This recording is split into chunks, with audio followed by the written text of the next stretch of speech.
Okay, so this is just a quick video about supply side policies. So supply side policies follows on from demand side policies. Now the first thing we need to remember whenever we do a supply side policy is we need to remember that these can be caused from a change in monetary or fiscal policy, but what they always do is affect the supply side of the economy. So what we're looking at here is changes to the productive capability of the economy, and that can be shown as the shift out of our Keynesian aggregate supply curve or a shift out of our classical. Now I know we haven't done the classical yet in class, but when you come to look at this for your revision notes, this will make a lot more sense for you when we've done it. Both of these show output is going to be higher because we've got higher GDP in both sections.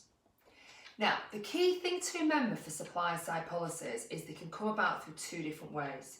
The first thing is a market-based approach, and the second is intervention by the government in the market itself. So a market-based approach occurs where policies are used which and barriers are removed from the market. So things like regulation, employment rights, red tape. So these policies remove barriers in the market and allow the market to work more efficiently. Whereas interventions list approach, this is where the government tries to step in to deal with a market failure. So something to do with a merit good such as education or infrastructure. There is an ongoing debate as an economist as to what type of supply side policy should a government use or should be used in an economy.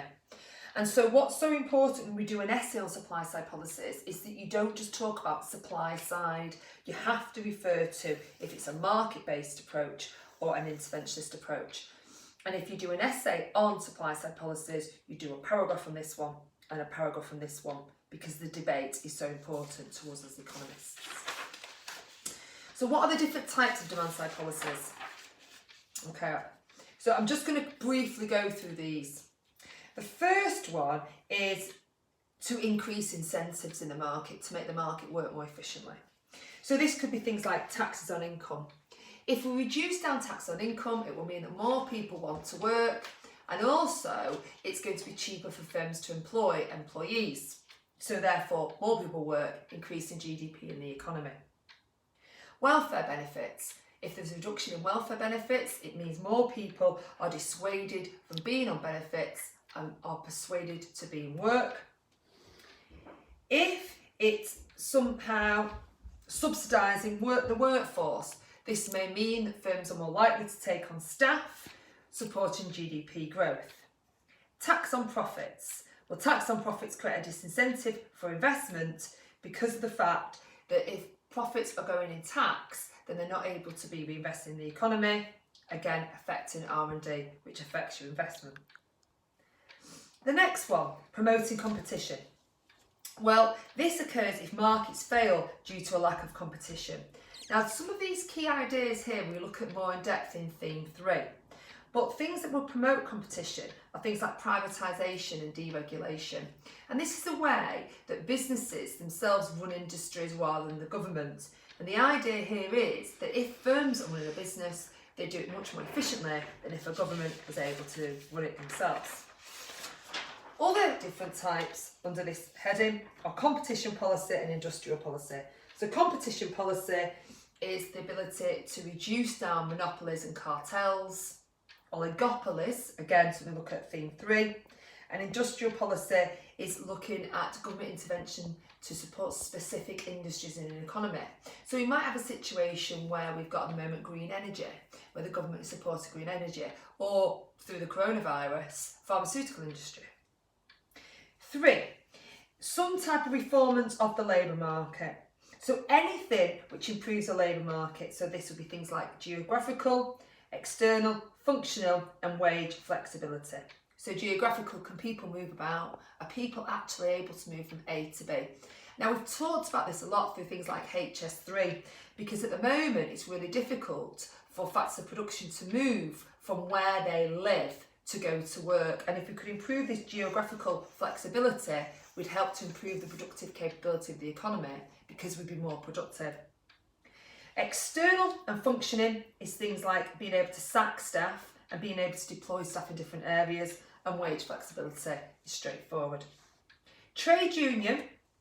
Well, looking at the bargaining power of the trade union and are they a help or hindrance during the coronavirus, which we're seeing at the moment. Actually, the trade unions have been seen to be really beneficial and supported the government, particularly with some of the strategies which were announced 2 weeks ago by the Chancellor in relation to wage support. Migration.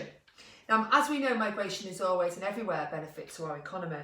But when we look at migration in this regard, we're looking about the skills that migrants bring, and therefore the ability to produce more in our economy.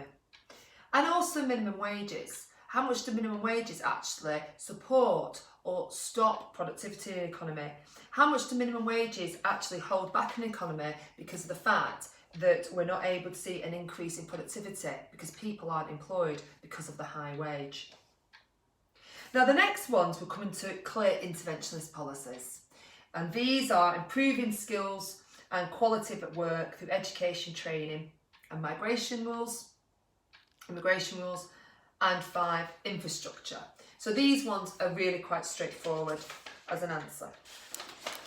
And finally, we've got encouraging growth of small and medium-sized enterprises, reducing red tape or bureaucracy, reducing the administration that firms have to go through, helping to support them to grow. What's the strengths and weaknesses of supply side policy? Well, one of the first benefits is it's clearly increasing growth. We're going from Y1 to Y2. And as we go from Y1 to Y2, prices are falling, so inflation falls. If we're producing more in the economy, it's also going to mean that unemployment's falling as well. So we can see 1, 2, 3, all on that same diagram. However, there may be some problems.